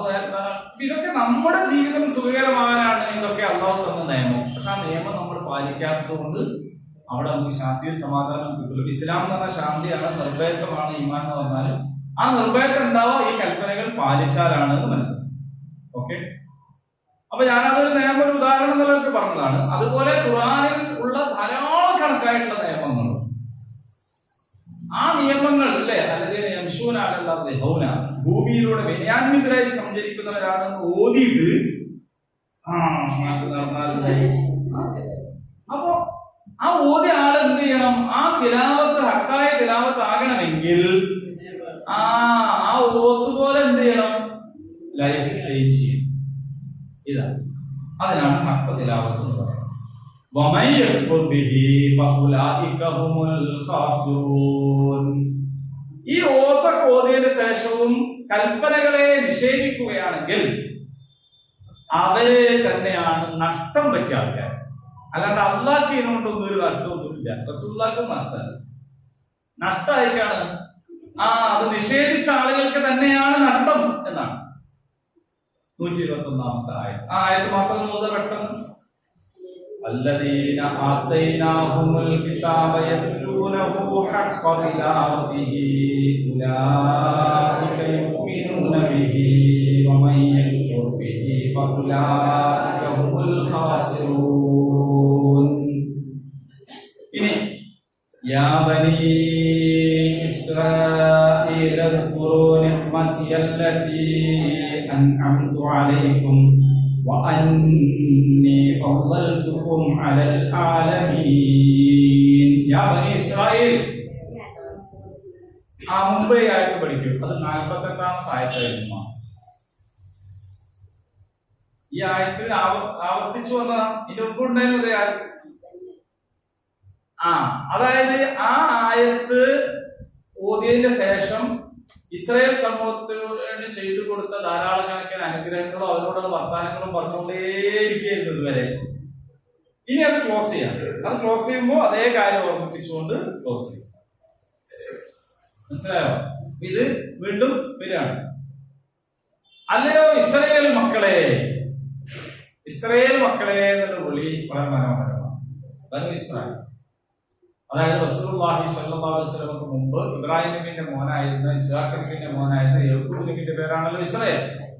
ഇപ്പൊ നമുക്ക് എല്ലാവർക്കും നല്ലോണം അറിയാം, ലൈവായിട്ട് അല്ലേ? ഈ ഇസ്രായേൽ എന്ന പ്രവാചകന്റെ യാക്കൂബ് നബിയുടെ സന്താന പരമ്പരക്കാണ് എന്ന് പറയുന്നത് ഇസ്രായേൽ മക്കൾ, ബനു ഇസ്രായേൽ എന്ന് പറയുന്നത്.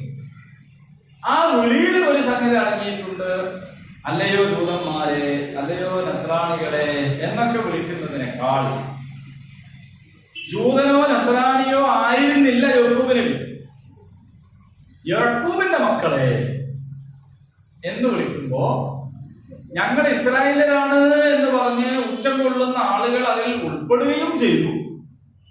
എന്നാൽ യാക്കൂബ് നബി യഥാർത്ഥത്തിൽ ക്രിസ്ത്യാനിയോ ജൂതനോ ഒന്നും ആയിരുന്നില്ല.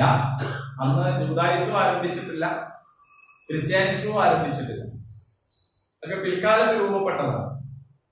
അപ്പൊ യഥാർത്ഥത്തിൽ അള്ളാഹുവിന്റെ ദൂതരും അടിമയുമായിട്ടുള്ള ഇസ്രായേൽ എന്ന് പറയുന്ന മനുഷ്യന്റെ മക്കളെ, പ്രവാചകന്റെ മക്കളെ എന്ന നിലക്ക് ആ വിളിക്കകത്ത് തന്നെയും ഒരു സന്ദേശം ഉണ്ട്. എന്നിട്ട് എന്താണ് പറയുന്നത്? ഉക്കുറു. അപ്പൊ ഇവരെ യോജിപ്പിച്ച ഘടകവും യഥാർത്ഥത്തിൽ അതാണ്. ഈ ക്രിസ്ത്യാനികളെ ജൂതന്മാരൊക്കെ യോജിപ്പിക്കുന്നത് ഇസ്രായേൽ സമൂഹം എന്നതാണ്. അപ്പോ ഈ ഇസ്രായേൽ മക്കൾ എന്ന ഒരു പോയിന്റിലാണ് അവർ യോജിക്കുന്നത്. നിങ്ങൾ ഓർമ്മിക്കുക, നിഅമതി എന്റെ അനുഗ്രഹം, അല്ലതി അൻഅംതു അലൈക്കും നിങ്ങൾക്ക് ഞാൻ ചെയ്തു തന്ന അനുഗ്രഹം, വഅന്നി ഫളൽതുകും അലൽ ആലമീൻ തീർച്ചയായിട്ടും ലോകരെക്കാൾ നിങ്ങൾക്ക് നാം ശ്രേഷ്ഠത നൽകിയിട്ടുണ്ടായിരുന്നു. ഇത് വെച്ചിട്ട് ചില ആൾക്കാർ സോഷ്യൽ മീഡിയയിലൊക്കെ പറയുന്നത് ഈ ഇസ്രായേലിലാണ് ശ്രേഷ്ഠത എന്ന് ഖുർആൻ തന്നെ പറയുന്നുണ്ട്. മനസ്സിലായെങ്കിൽ ഇസ്രായേലിലാണ് ശ്രേഷ്ഠത എന്നുള്ളത് ഖുർആൻ തന്നെ പറയുന്നുണ്ട് എന്ന് പറയുന്നു. പക്ഷെ യഥാർത്ഥത്തില് ഈ ഇസ്രായേലിനെ ശ്രേഷ്ഠരാക്കിയിരുന്നത് എന്തുകൊണ്ടാണ്? അവരുടെ വിശ്വാസം നിമിത്തമാണ്. ആ വിശ്വാസം എന്നൊരു സംഗതി നീങ്ങിക്കഴിഞ്ഞാൽ പിന്നെ ജന്മം കൊണ്ടൊരു ശ്രേഷ്ഠത ഇസ്ലാം ആർക്കും കൊടുക്കുന്നില്ല. അത് ഇസ്മായിലർക്കും കൊടുക്കുന്നില്ല, അറബികൾക്ക് കൊടുക്കുന്നില്ല. ലോകത്തെ ഒരു മനുഷ്യനും ജന്മം കൊണ്ടൊരു ശ്രേഷ്ഠത ഇസ്ലാം കൊടുക്കുന്നില്ല. ലോകത്തുള്ള മറ്റു പ്രത്യയശാസ്ത്രങ്ങളിൽ നിന്ന് ഇസ്ലാം വ്യത്യസ്തമാകുന്നത് പോലും അവിടെയാണ്. വെള്ളക്കാരെ സംബന്ധിച്ച് ജന്മം തന്നെയാണ് അവരുടെ ശ്രേഷ്ഠതയുടെ മാനദണ്ഡം, അല്ലെ? Columbus discovered America. കൊളംബസ് എന്താക്കി? അമേരിക്ക കണ്ടുപിടിച്ചു. കേട്ടാ തോന്നും ആ ജാതി ഒരു സാധനമാണ് ഇന്ത്യയിൽ മുമ്പിൽ പോയിട്ട്. സത്യത്തിൽ അവിടെ റെഡ് ഇന്ത്യൻസ്, അവിടുത്തെ ആദിമ നിവാസികൾ, അവിടെ കൃഷി ചെയ്യുകയും കച്ചവടം ചെയ്യുകയും ചെയ്തിട്ട് അവിടെ ഒരുപാട് നൂറ്റാണ്ടായി ജീവിച്ചുകൊണ്ടിരിക്കുന്നുണ്ട്. പക്ഷെ അമേരിക്ക കണ്ടുപിടിച്ചു എന്ന് പറയുന്നത് ഇവരവിടെ പോയി അധിനിവേശം നടത്തിയില്ല. അപ്പൊ ഇവരവിടെ പോണവരെ അവിടെ ഉള്ളവരെ മനുഷ്യരായിട്ട് ഒരു പരിഗണിക്കുന്നില്ല. അപ്പൊ ഈ ഒരു ഇവരുടെ അധിനിവേശത്തോട് കൂടിയിട്ടാണ് അമേരിക്ക തന്നെ ഉണ്ടാകുന്നത് എന്നുള്ളത് അതവർ അംഗീകരിക്കുക. അതുപോലെ തന്നെയാണ് ഇസ്രയേൽ. ലോകം മുഴുവനും ഇസ്രയേലിന് വാഗ്ദത്തം ചെയ്തിരിക്കുകയാണ്. ഞങ്ങൾ ദൈവത്തിന്റെ മക്കളാണ്, ഞങ്ങൾക്കുള്ളതാണ് ഇതൊക്കെ. ഞങ്ങൾക്ക് കിട്ടുന്നുണ്ടെങ്കിൽ അല്ല ചില നിങ്ങൾ എടുത്തോളിക്കുന്നില്ല.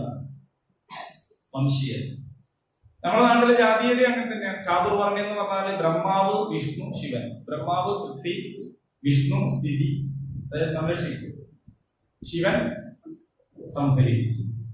ത്രിമൂർത്തികൾ. ഈ ബ്രഹ്മാവിന്റെ മുഖത്തിൽ നിന്നാണ് ബ്രാഹ്മണനെ സൃഷ്ടിച്ചത്. ബ്രഹ്മാവിന്റെ കയ്യിൽ നിന്നാണ് ക്ഷത്രിയനെ സൃഷ്ടിച്ചത്. ബ്രഹ്മാവിന്റെ തുടയിൽ നിന്നാണ് വൈശ്യനെ സൃഷ്ടിച്ചത്. ബ്രഹ്മാവിന്റെ കാൽപാദത്തിൽ നിന്നാണ് ശൂദ്രനെ സൃഷ്ടിച്ചത്. എന്ന് പറഞ്ഞാൽ ശൂദ്രനാണ് ഏറ്റവും താഴ്ന്നത്. അപ്പൊ നമ്മൾ വിചാരിക്കും ശൂദ്രൻ എന്ന് പറഞ്ഞാൽ അവിടുത്തെ പട്ടികവർഗമാണ്. അല്ല, ശൂദ്രൻ എന്ന് പറഞ്ഞ നായന്മാരാണ്. നമ്മളുടെ ഇടയിൽ നായന്മാരെ മുന്തിയ ആൾക്കാരായിട്ടാണ് അറിയപ്പെടുന്നത്. എന്തുകൊണ്ടാണ്? ബാക്കിയുള്ളത് അതിന്റെ തലയാണെന്നുള്ളതുകൊണ്ട്. ചാതുർവർണ്ണ്യത്തിനും പുറത്തുള്ളവരെ അവർ മനുഷ്യരായിട്ട് തന്നെ കാണുന്നില്ല. പഞ്ചമം, അത് ഷെഡ്യൂൾഡ് കാസ്റ്റും ഷെഡ്യൂൾഡ് ട്രൈബും ഒക്കെയാണ്. അത് വേറൊരു പട്ടിക ഉണ്ടാക്കിയിട്ട് അതിൻ്റെ അകത്ത് ഏരിയതാണ്. ഇതിലൊന്നും മൂലപ്പെടുത്താൻ പറ്റും. അതെ, അൽക്കാസ്. അപ്പൊ അവര് എന്താ പറയാ, ജാതിയിൽ പെടാത്തതാണ് ശരി. അപ്പൊ ഇത് ശരിക്കും പറഞ്ഞാല് എന്താ സംഭവിക്കുന്നത് വെച്ചാൽ, അപ്പൊ മനുഷ്യൻ എന്ന് പറയുന്നതിനെ കുറിച്ചുള്ള ഒരു സങ്കല്പം ശൂദ്രയിൽ അവസാനിച്ചു. അതിന്റെ താഴെയുള്ള ആൾക്കാർക്ക് വേദം പഠിച്ചാൽ ചെറിയ രീതി വിട്ടുവെക്കും, അമ്പലത്തിൽ കയറാനുള്ള കൊന്നവര് അല്ലെ, മാറി മറിച്ചാൽ അതിന് കരം വേറെ കൊടുക്കണം. കാരണം ഇവരെ ഇതിൽ കൂട്ടൂലെന്നാണ് മനസ്സിലാക്കി. ഈ ഒരു സംവിധാനത്തിലേക്ക് തിരിച്ചു പോകുന്നതിനാണ് ഗർഭാപ്പസി എന്ന് പറയാ. പക്ഷെ അതാണ് എന്നുള്ളത് തിരിയാണ്ട് ഈ ഇഴവരും തീയരും ഒക്കെ വിളിക്കുകയാണ്. ഇത് വന്നു കഴിഞ്ഞാൽ മാപ്പിളാർക്കുണ്ടോ ദോഷം പറ്റാന്നല്ല സംഭവിക്കുന്നത്. ഇതിനേക്കാൾ സംഭവിക്കുന്നത് ആർക്കാണ്? ജാതിയിൽ താഴ്ത്തപ്പെട്ടവർ ആവട്ടെ. പക്ഷെ ഇസ്ലാം മനുഷ്യരെ കാണുന്നത് ഇനി ജാതികളും ഫില്ലറിന്റെ ശരീരം. നിങ്ങൾ പട്ടികജാതി ആണെങ്കിലും പട്ടികവർഗമാണ്, ഹിന്ദുവാണ്, മുസ്ലിമാണ്, ക്രിസ്ത്യാനികളാണെങ്കിലും നിങ്ങൾ അള്ളാന്റെ ഖലീഫയാണ്. എല്ലാവരും ജാതി മത വ്യത്യാസം തന്നെയില്ല. കർത്തവ്യം കൊടുത്തവൻ അറബിയൊന്നുമില്ല. അള്ളാന്റെ ഖലീഫ. വലക്കത് കറന്ന ബനിയാണ് ആദരന്റെ മക്കൾ അള്ള ആദരിച്ചിരിക്കും. എല്ലാ മനുഷ്യന്മാരും ആദരിച്ചിരിക്കും. ആണ് പെണ്ണ് വ്യത്യാസം, എല്ലാവരും ആദരിച്ചു. ഞാൻ അള്ളാന്റെ ഖലീഫയാണ് എന്നൊരാൾ തിരിച്ചറിയുന്നില്ലെങ്കിൽ അവനാണ് ജാഹിൽ. തിരിച്ചറിഞ്ഞിട്ട് അംഗീകരിക്കാനോ അവനാണ് മുസ്ലിം. തിരിച്ചറിഞ്ഞിട്ട് നിഷേധിക്കാനോ അവനാണ് കാഫിർ. ഖലീഫാന്ന കാര്യത്തിൽ യാതൊരു അർത്ഥവുമില്ല. മനസ്സിലായോ? ഇതാണ് ഇസ്ലാമും മറ്റും തമ്മിലുള്ള വ്യത്യാസം. അപ്പൊ ഇസ്ലാം ഒരിക്കലും ജാതീയമായി എന്താക്കുന്നില്ല, മനുഷ്യനെ താഴ്ന്നത് ഉയർന്നത് പറയുന്നു. കർമ്മപരമായി മാത്രം.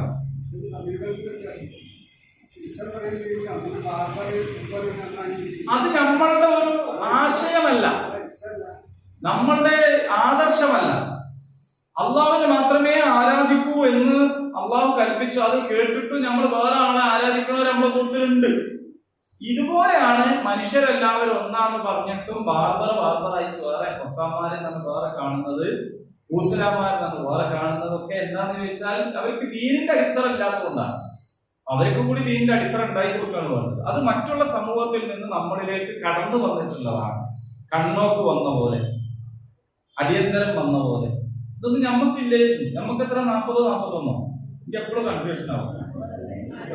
നമുക്ക് 40, ഓക്കെ 41, അങ്ങനെ ഒന്നിനും വ്യത്യാസമുള്ള സംഗതി അങ്ങനെ. അതേപോലെ തന്നെ പിന്നെ കുറെ ആചാരങ്ങൾ അതിൽ നമുക്ക് വന്നിട്ടുണ്ട്. ഇതുപോലെ വന്നൊരു ആചാരമാണ് ഐത്താചാരം. പക്ഷെ അത് നമ്മളിൽ എന്തില്ല, വളരെ വ്യാപകമായിട്ടൊന്നുമില്ല. എവിടെയെങ്കിലും ആരെങ്കിലും ഒക്കെ ചെയ്യുന്നുണ്ടെങ്കിൽ അതൊക്കെ ഇതിന്റെ എന്താ പറയാ ശരിയായ രീതിയിലേക്ക്. മറ്റേതങ്ങനല്ല, മറ്റേത് അസിലങ്ങളാണെന്നുള്ളതാണ്. നമ്മളൊരു ആളെ അവസാനം മാറ്റി നിർത്തുന്നുണ്ടെങ്കിൽ മാറ്റി നിർത്തുന്നത് ചെയ്യുന്ന തെറ്റാണ്, ഹറാമാണ്. അതേ സമയത്ത് ചാതുർവർണ്ണ വ്യവസ്ഥ പ്രകാരം മാറ്റി നിർത്തലാണ് അസിൽ. അതാണ് അടിസ്ഥാനം. അത് നിങ്ങൾ സനാതന മൂല്യങ്ങളിൽ വിശ്വസിക്കുന്നുവോ എങ്കിൽ ഇങ്ങനെ ചെയ്യാമെന്നാണ്. ഈ സനാതന മൂല്യം എന്ന് പറഞ്ഞ പോലെ അതാ ഈ ചാതുർവർണ്ണ അനുസരിച്ചിട്ട് ഓരോരുത്തരെ വെക്കേണ്ടടുത്ത് വെക്കണേ നമ്മളും അറിയാണ്ട് പറയും ഹൈന്ദവ സനാതന മൂല്യങ്ങളൊക്കെ പിൻപറ്റിയിട്ട് എന്നൊക്കെ നമ്മൾ നിലയായിട്ട് പറയും. ഈ സനാതന മൂല്യം എന്ന് പറഞ്ഞാൽ ഇതാണ്, എന്ത് ബ്രാഹ്മണൻ അവിടെ വെക്കണം മറ്റവിടെ വെക്കണം, ഇതിനാണ് അത് പറയണത്. നമ്മൾ അറിയാണ്ട് പറയുന്ന പല സംഗതി നമ്മൾ ചിലപ്പോൾ ഒരാളെ കുറിച്ച് പറയും ഓന്റെ സംബന്ധമാണ്. എന്താ ഈ പറയണേ? സംബന്ധം എന്ന സംഗതി കല്യാണം കഴിക്കാണ്ട് വെച്ചുകൊണ്ടിരിക്കുന്ന ഏർപ്പാടിനാണ് സംബന്ധം എന്ന് പറയാ. അതിനാ സംബന്ധം സാർ. പക്ഷെ നമ്മൾ പറയുന്നത് എന്തിനാണ് സംബന്ധം എന്ന്? നമ്മള് കുടുംബക്കാരനാണ്, എത്രയോ നല്ലൊരു ബന്ധക്കാരനെ പറ്റി പൂർണ്ണസം പറയും. നമ്മൾ വാക്കുകൾ പറയുമ്പോൾ അങ്ങനെ തലമുത്തര പറക്കുവാണ്. അതായത് നമ്പൂരിമാര് നായർ സ്ത്രീകളെ വിവാഹം ചെയ്യാതെ സംബന്ധം ചെയ്യും. അപ്പൊ നമ്പൂരിക്കന് തോന്നിയാൽ മതി ആ പോലെ കാണുന്ന പോകേണ്ടി. അപ്പൊ ഒരാൾ പറയാൻ പോകും. അപ്പൊ അവിടെ വേറെ ആരോ ഉണ്ടോ ഇല്ലെന്ന് അറിയാൻ ഈ വാൽക്കണ്ടി തിരിച്ചു വെക്കുന്ന സിസ്റ്റമാണ്. കാരണം വേറെ നമ്പൂരിക്കാണ് പോകാൻ തോന്നിയിട്ടുണ്ടെങ്കിൽ രണ്ടാമൂരിയാണ് പോയാലൊരു പ്രശ്നം ഉണ്ടാവും. ഇങ്ങനെ ദേവന്മാര് പോയപ്പോ ഉണ്ടായ ഒരു സംഭവമുണ്ട്. ഒരാള് ഉള്ളത് അറിയാണ്ട് വേറെ ആള് പോയി. അപ്പൊ അന്ന് ഈ വാൽക്കണ്ടി തിരിച്ചു വെക്കുന്നതിന് പകരം മെതിയടി അയച്ചു വെക്കലേ. അപ്പോ കേറുമ്പോ മെതിയടി അയച്ചു വെച്ചു ആണ് കേറിയത്. അപ്പൊ അവിടെ ഉണ്ട് എന്നുള്ളതിന്റെ ലക്ഷണമാണ് മെതിയടി. ഇത് നായി കഴിച്ചു പാട്ടന്മാരപ്പോ നായി കഴിച്ചു കൊണ്ടുപോയപ്പോ മറ്റാൾ വന്നപ്പോ വിവരം അറിയാണ്ട് അടുത്ത് കയറിപ്പോയി, കാണാത്ത കണ്ടുപോയി. അന്ന് നായിനെ ശപിച്ചു. അപ്പൊ നിങ്ങൾ ആലോചിച്ചു, നമ്മളെ നായി ചെരുപ്പ് അടിച്ചോണ്ടോളം പരിപാടി ഏത് കാലം. അതുകൊണ്ടാണ് നായ്ക്കൾ ഇണ ചേരുന്നത് എപ്പോഴും പരസ്യമായിട്ടായിരിക്കും. കാരണം അത് എന്താണ്, ഈ ശാപം കൊണ്ടാണെന്നാണ് വിശ്വാസം. ആവട്ടെ, അങ്ങനെ ഒരുപാട് രസകരമായ കഥകളുണ്ട്, നമുക്ക് തീർക്കാൻ കഴിയില്ല. എന്തായാലും ഞാൻ പറയുന്നത് മനുഷ്യനെ മനുഷ്യനായിട്ട് കാണുക, ജാതി മതം ഇതൊന്നുമില്ലാതെ മനുഷ്യനായിട്ട് കാണുക എന്ന് പറയുന്നത് ആണ് ഇസ്ലാം. ഇത് നമ്മൾ ഒന്നാമതായിട്ട് മനസ്സിലാക്കണം, മറ്റുള്ളവർക്ക് മനസ്സിലായി. ഇസ്ലാം എന്ന് പറഞ്ഞാൽ എന്തോ ഒരു സാധനമല്ല, മനുഷ്യനായിട്ട് കാണുക, അത്രേ ഉള്ളൂ, സിമ്പിളാണ്. അപ്പൊ നിങ്ങൾക്ക് ചെയ്തു തന്ന ന്യാമത്തിനെ നിങ്ങൾ, അപ്പൊ എന്തെല്ലാം ന്യാമത്തുകളുണ്ട്. ചെങ്കടല് പുലർത്തി കൊടുത്തു, മന്നയും സൽവയും കൊടുത്തു, ഒരുപാട് നബിമാരെ അയച്ചു കൊടുത്തു, അല്ലെ? ഒരുപാട് ന്യാമത്തുകൾ ഇസ്രായേൽ സമൂഹത്തിന് കൊടുത്തിട്ടുണ്ട്. ഇതൊക്കെ മറന്നിട്ട് വീണ്ടും എന്ത് ചെയ്യാണ്? ഈ ജാതി അക്രമം ചെയ്തുകൊണ്ടിരിക്കുകയാണ്. ഇത് മുസ്ലിങ്ങൾക്കും ബാധകമാണ്. അന്ന് ഈ ഫദ്ദൽതുക്കും എന്ന് പറഞ്ഞല്ലോ, നിങ്ങൾക്ക് ശ്രേഷ്ഠത തന്നു എന്ന് പറഞ്ഞാൽ ഇന്ന് ശ്രേഷ്ഠത തന്ന ആർക്കാണ്? നമുക്കാണ്. അൻതുമല്ലാലേ കുൻതും ഖൈറ ഉമ്മ, നിങ്ങളാണ് ഉത്തമമായ സമൂഹം എന്നൊക്കെ അള്ളാഹ് നമ്മളോട് പറഞ്ഞിട്ടുണ്ട്. അപ്പൊ അന്ന് ഇസ്രായേൽ സമൂഹത്തോട് പറഞ്ഞിട്ട് അവരാ ശ്രേഷ്ഠത കളഞ്ഞു കുടിച്ചതുപോലെ നിങ്ങൾ നിങ്ങളുടെ ശ്രേഷ്ഠത കളഞ്ഞു കുടിക്കരുത്. ഇതാണ് ഈ പറഞ്ഞ ആയത്.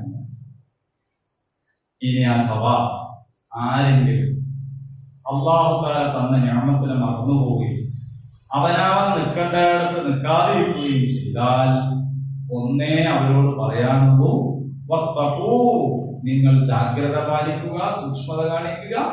യൗമൻ, ഒരു ദിവസം വരാനുണ്ട്, ലാ തജ്സീ നഫ്സുൻ അൻ നഫ്സിൻ ഷൈആ, ഒരാളും വേറെ ഒരാൾക്കും യാതൊരു നിലക്കും ഉപകരിക്കാത്ത ഒരു ദിവസം.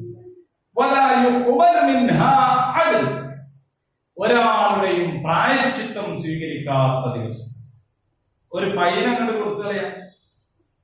1500 കൊടുത്തിട്ട് ബ്യൂട്ടി പാർലറിൽ നേരാക്കിയ മുടി ഹെൽമെറ്റ് വെച്ച് കേടെടുത്താൻ തൽക്കാലം ഞാൻ ഉദ്ദേശിക്കുന്നില്ലെങ്കിൽ പോലീസുകാർക്ക് 500 കിട്ടാൻ മതിയല്ലോ ഫൈൻ. അപ്പൊ നമുക്ക് ഇങ്ങനെ ചെയ്യും. ഒരു നാട്ടിൽ പള്ളി കമ്മിറ്റി കൂടിയിട്ട് തീരുമാനിച്ചു, പള്ളിയിൽ ജമാഅത്തിന് സുബഹിക്ക് വരാത്ത ആൾക്കാർ 50 റുപ്യ ഒരു ജമാഅത്തിന് കൊടുക്കണം. തീരുമാനമൊക്കെ മിനിസ്റ്റർ എഴുതിയതിനു ശേഷം പ്രസിഡന്റ് ആദ്യം തന്നെ പറഞ്ഞു 500 റുപ്യ പിടിച്ചോ, 10 ദിവസത്തേക്ക് മൂപ്പര് ലീവ്. മനസ്സിലായില്ലേ? ഇങ്ങനെ നിയമത്തെ മറികടക്കുന്നത്. അപ്പൊ ഇങ്ങനെ ഫൈൻ അടച്ചിട്ട് രക്ഷപ്പെടാൻ ഇന്ത്യയില്ല സാധിക്കും. അങ്ങനത്തെ ഒരു ദിവസമാണ്. പിന്നെയോ റെക്കമെന്റ്, മൂപ്പര് നമ്മളെ ആളാണ്, അല്ലേ? നമ്മളെ പാർട്ടിന്റെ കാര്യപ്പെട്ട ആളാണ്, നിങ്ങൾ കൊടുക്കണം. അപ്പൊ ബാക്കിയുള്ള ഇന്റർവ്യൂവിൽ അന്നൊക്കെ വെറുതെ ഫയൽ പിടിച്ചിരിക്കല്ലേ. ഇവിടെയോ ആദ്യം തന്നെ കത്താളെ പോയില്ല, അല്ലെ ഫോൺ കോൾ പോയിട്ടുണ്ടോ, അല്ലെ മെയിൽ അയച്ചിട്ടുണ്ടാവും, ഇന്നെ ആൾക്കാർ എടുക്കണം. ഓക്കെ, ഈ ശുപാർശയും എവിടെ നടക്കൂല? അവിടെ നടക്കും. അള്ളാന്റെ അടുത്ത് നിന്നല്ലാത്ത ഒരു സഹായവും അവിടെ ഉണ്ടാവും. അപ്പോൾ ഒരാളും വേറൊരാൾക്ക് ഉപകരിക്കാത്ത, മോനാണെങ്കിലും വാപ്പാണെങ്കിലും ഉസ്താദാണെങ്കിലും ശിഷ്യനാണെങ്കിലും നേതാവാണെങ്കിലും അനുയായിയാണെങ്കിലും ഒരു ബന്ധം കൊണ്ട് ഒരു കാര്യമില്ല. യാ ഫാത്തിമ ബിൻത് മുഹമ്മദ് സലീമി മാ ശിഅത മിൻ മാലി ലാ ഉഗ്നി അൻകി മിനല്ലാഹി ശൈഅ. റസൂലുള്ളാഹി പറഞ്ഞത് സ്വന്തം മോളോട്, മോളെ നിനക്ക് ദുനിയാവിൽ എന്തെങ്കിലും വേണമെങ്കിൽ എന്റെ കയ്യിൽ നിനക്ക് തരായി ചോദിച്ചു. അവിടെ നിനക്ക് എന്റെ മോളാണ് നിങ്ങൾക്കൊന്നും ചെയ്തു തരാൻ. നിങ്ങൾ ആലോചിച്ചു, റസൂലുള്ളാഹി സ്വന്തം മോളോട് അത് പറഞ്ഞു. സ്വന്തം കയ്യിൽ ഒരുപാടൊന്നുമില്ല, പക്ഷെ എന്താ ഉണ്ടെങ്കിൽ ഇവിടെ എന്താ വേണമെങ്കിൽ ചോദിച്ചു, ഒരു പാത്രമോ കുപ്പായ്ക്ക് വേണം തരാം, അവിടെ തരാൻ. പിന്നെ എങ്ങനെയാണ് വേറെ ചെറുപ്പാത്താവിന് നടക്കുക? ചില ആൾക്കാർ വിചാരിക്കുന്ന ഔലിയാക്കന്മാർ അങ്ങോട്ട് മതത് പറഞ്ഞാല്, അമ്പിയാക്കൾ മതത് പറഞ്ഞാല് ഒരവിടെ ഷഫാത്ത് ചെയ്യുന്നു. റസൂലുള്ളാഹി പഠിപ്പിച്ചതാണ് മോളോട് തന്നെ. ഏതാണ്? റസൂലുള്ളാഹി സ്വല്ലല്ലാഹു അലൈഹി വസല്ലമക്ക് ആൺമക്കളൊന്നും ജീവിച്ചിരുന്നില്ലല്ലോ, മരിച്ചുപോയി. നമ്മളിങ്ങനെ ആലോചിച്ച് നോക്കും മനസ്സിലാവില്ലേ, ആ മക്കൾ ഇല്ലായിട്ട് തന്നെ നബിന്റെ കുടുംബം അതിന് തന്നെ നബിന്റെ കുടുംബം എന്ന് പറയുന്നത് വെച്ചാൽ നബി സ്വല്ലല്ലാഹു അലൈഹി വസല്ലം ഒരിക്കലും ഒരു വലിയ പുറപ്പെടുത്തിട്ട് പിന്നെ ഫാത്തിമ റളിയല്ലാഹു അൻഹ, അലി റളിയല്ലാഹു അൻഹു, ഹസൻ ഹുസൈൻ സൈനുലാബ്ദീൻ ഇവരെല്ലാരെയും കൂടി കൂടിയിട്ട് ഇതിന്റെ അഹ്ലുൽ ബൈത്താണ് എന്ന് പറഞ്ഞു. അങ്ങനെ പറഞ്ഞു. അതുകൊണ്ടാണ് പിന്നെ ആ പരമ്പരയിൽ വരുന്നവരൊക്കെ അഹ്ലുൽ ബൈത്തായിട്ട് അറിയപ്പെടുന്നത്. നമ്മള് ചിലപ്പോ പറയില്ലേ, പതിന് മുക്താണെന്ന് പറയില്ലേ, അങ്ങനെ കൂട്ടി പിടിച്ചിട്ട് പറയില്ലേ, റസൂലുള്ളാഹി സ്നേഹം കൊണ്ട് ആ കുടുംബത്തെ എന്ത് ചെയ്തതാണ്, പിടിച്ചതാണ്. അല്ലാതെ അവർക്ക് അരുതായ്മ ചെയ്യാനുള്ള ലൈസൻസ് കൊടുത്തതല്ല, ആളുകളെ അടിമകളാക്കാനോ ഉള്ളവരായി ജീവിക്കാനോ ലൈസൻസ് കൊടുത്തതല്ല, ആ സ്നേഹം പ്രകടിപ്പിച്ചു. അപ്പൊ ഇങ്ങനെ ജന്മം കൊണ്ട് കുടുംബം കൊണ്ട് ഒന്നുള്ള യാതൊന്നും അവിടെ ചെന്നാൽ എന്താവില്ല, ഫലിക്കുക. അങ്ങനത്തെ ഒരു ദിവസത്തെ നിങ്ങൾ സൂക്ഷിച്ചോളൂ. ഇത്രയേ ആ വിഷയത്തിൽ പറയാൻ. ഇനി അങ്ങോട്ട് വേറെ ഇതുമായിട്ട് ബന്ധപ്പെട്ട കാര്യങ്ങളൊക്കെ വരുന്നുണ്ട്. ഒരു ഹോംവർക്ക് ഉണ്ട്. ഒരു ഹോംവർക്ക് എന്താ ഹോംവർക്ക് എന്ന് വെച്ചാല്, ഹോംവർക്ക് തരുന്നതിന് ഞാൻ ഒരു കാര്യം പറയട്ടെ. ഇപ്പോൾ ഹാള് ഫുള്ളാണ്, ഏതാണ്ട് ഓൾമോസ്റ്റ് ഫുള്ളാണ്. പക്ഷെ അടുത്ത ആഴ്ച വരട്ടെന്ന് പറയാനല്ല, അതിങ്ങൾ വേണമെങ്കിൽ വന്നാൽ മതി, ഞാനതല്ല പറഞ്ഞേ. ഇനി വരുന്ന ആൾക്കാരൊക്കെ നേരത്തെ തന്നെ വരണം, പരമാവധി കേട്ടോ. നേരത്തിന് വന്നിട്ടില്ലെങ്കിൽ പിന്നെ ആദ്യത്തെ പറഞ്ഞൊന്നും കിട്ടൂലല്ലോ. പിന്നെ ചില ആൾക്കാർ ഇങ്ങനെ വരാൻ മറന്നവരുണ്ടോ, ഓരോന്നൊക്കെ നടത്തി അതിനൊക്കെ കൂലി. ഹോംവർക്ക് ഇത്രേ ഉള്ളൂ. സൂറത്തുൽ ബഖറ ഒന്നാമത്തെ ആയത്ത് മുതൽ, ഹോംവർക്ക് പോയല്ലോ, ഒന്നാമത്തെ ആയത്ത് മുതൽ 123-ാമത്തെ ആയത്ത് വരെ കാണാതെ പഠിക്കാത്ത പറഞ്ഞാലോ വേഗം ഓതുക. കാണാതെ പഠിക്കാനൊന്നല്ല, ഓതുക, തിലാവത്ത് നടത്തി വരിക. എങ്ങനെയാണോ ഓതേണ്ടത് അതേപോലെ കുറച്ച് സമയം എടുത്തത്. ഇന്ന് രാത്രി തന്നെ തീർക്കണമല്ല, പക്ഷെ ഇങ്ങനെ തുടങ്ങിക്കോളും, എന്നാലാണ്. പിന്നെ അടുത്ത ആഴ്ച വരുമ്പോ അങ്ങനെ പറഞ്ഞില്ലെന്നൊന്നും വിചാരിക്കണ്ട, ഇപ്പൊ തന്നെ ഇങ്ങനെ ഓതിക്കൊള്ളു. ഇൻഷാ അല്ലാഹ് നമ്മളൊരു ഘട്ടത്തിൽ എത്തിയിരിക്കുകയാണ്. ഞാൻ അതിന്റെ ശേഷം ബാക്കി നമുക്ക് തുടർന്ന് കാര്യങ്ങൾ ചെയ്യാം. അല്ലാഹു സുബ്ഹാനഹു വ തആല അനുഗ്രഹിക്കുമാറാകട്ടെ. അല്ലാഹു നമുക്ക് എല്ലാവർക്കും ഉപകാരപ്രദമായ വിജ്ഞാനത്തെ വർദ്ധിപ്പിച്ചു തരുമാറാകട്ടെ. ഉപകാരമില്ലാത്ത അറിവിൽ നിന്നും ശമനമില്ലാത്ത രോഗങ്ങളിൽ നിന്നും കടബാധ്യതകളിൽ നിന്നും അവരുടെ അഭാവിൽ നിന്നും നരകശിക്ഷയിൽ നിന്നും അല്ലാഹു എല്ലാവരെയും കാത്തുരക്ഷിക്കുമാറാകട്ടെ. പലസ്തീനിൽ പോരാടിക്കൊണ്ടിരിക്കുന്ന ധീരരായ നമ്മുടെ സഹോദരി സഹോദരന്മാരായ പോരാളികൾക്ക് അല്ലാഹു വിജയം പ്രദാനം ചെയ്യുമാറാകട്ടെ. അല്ലാഹു റബ്ബനാ ആതിനാ ഫിദ്ദുനിയാ ഹസന വഫിൽ ആഖിറതി ഹസന വഖിനാ അദാബന്നാർ. ആമീൻ. അൽഹംദുലില്ലാഹി റബ്ബിൽ ആലമീൻ. അസ്സലാമു അലൈക്കും.